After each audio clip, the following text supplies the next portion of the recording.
Première étape que tu as bien vue, c'est déjà de comprendre que certaines personnes ont des super pouvoirs et d'autres, enfin tout le monde a des super pouvoirs, mais c'est de s'assurer en fait une chose, c'est que tu parlais de structure un petit peu hiérarchique dans les entreprises. Le premier truc à veiller, c'est d'avoir les bonnes personnes, c'est-à-dire les bons super pouvoirs aux bonnes places. Et ça implique deux choses. La première, c'est quoi une bonne personne? Et la deuxième, c'est quoi une bonne place? Une bonne personne, elle doit, et là ça va reboucler sur ce qu'on a pu voir avec Guillaume tout à l'heure, elle doit adhérer à la mission et aux valeurs de l'entreprise. C'est pour ça que c'est ultra clé en fait, c'est pas juste un effet de style de travailler là-dessus perpétuellement, c'est que d'une part, ça vous donne votre cap personnel en tant que dirigeant d'entreprise, mais les membres de l'équipe, elles sont motivées, et au-delà d'être motivées, elles vont vous suivre dans ce projet un peu dingue, si la mission leur parle et si les valeurs sont aussi les mêmes. Ça, la mission valeur, il y a deux façons de pouvoir trouver ce genre de personnes. Souvent, ce sont des personnes dans votre audience. Parce qu'a priori, si elles vous suivent déjà, c'est un premier critère. Et deuxième, les valeurs aussi. Et ça, on le voit très très rapidement. Déjà, si on recrute dans son audience, moi je le conseille vraiment. Ou si on connaît bien les personnes, on sait qui c'est. Et dans les entretiens, on le voit directement. Mais c'est pas suffisant pour que ça soit une bonne personne. Parce qu'il y a des gens qui peuvent être « Ah, j'adore ce que tu fais !» Mais derrière, en fait, on a besoin de trois autres trucs. Une personne, d'un point de vue personnel, doit avoir trois choses que vous devez vérifier pour être sûr que ce soit une bonne personne avec qui vous voulez bosser. La première chose, c'est que le G, c'est « get it ». C'est-à-dire que quand vous proposez un job, la personne qui va venir chez vous doit comprendre votre job. Et là, c'est une erreur que je vois très régulièrement dès qu'on cherche à s'entourer. C'est que déjà, l'entrepreneur ne sait pas exactement ce que la personne doit faire. Nous, on a un process qui s'appelle la fiche 4R, qui est une fiche de poste. Et la façon dont on le fait, lorsqu'une personne va postuler en voyant cette fiche de poste, elle sait que c'est fait pour elle ou pas pour elle. Elle get it. Si on ne fait pas l'effort de vraiment faire une fiche de poste en conscience, eh bien, on risque de s'attirer des personnes qui, certes, sont OK sur les valeurs et la mission, mais qui n'ont pas compris en fait ce qu'elles doivent faire. C'est genre « Ah, j'ai vu de la lumière et je suis rentré ». Le W, c'est « want it », donc le vouloir.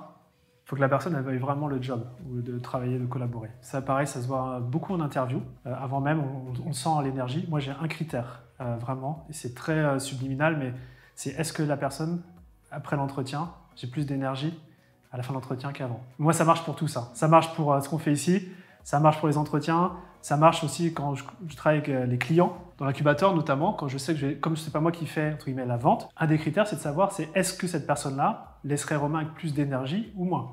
Si c'est moins, c'est pas un bon fit. Des fois, on peut se laisser tenter de dire oui ou non, mais j'ai remarqué que plus je fais ça, plus j'ai des gens qui me haussent en énergie. Donc c'est un pari à faire et je peux vous dire que c'est un très très bon pari à faire. Et la dernière, le C, c'est la capacité de faire le job.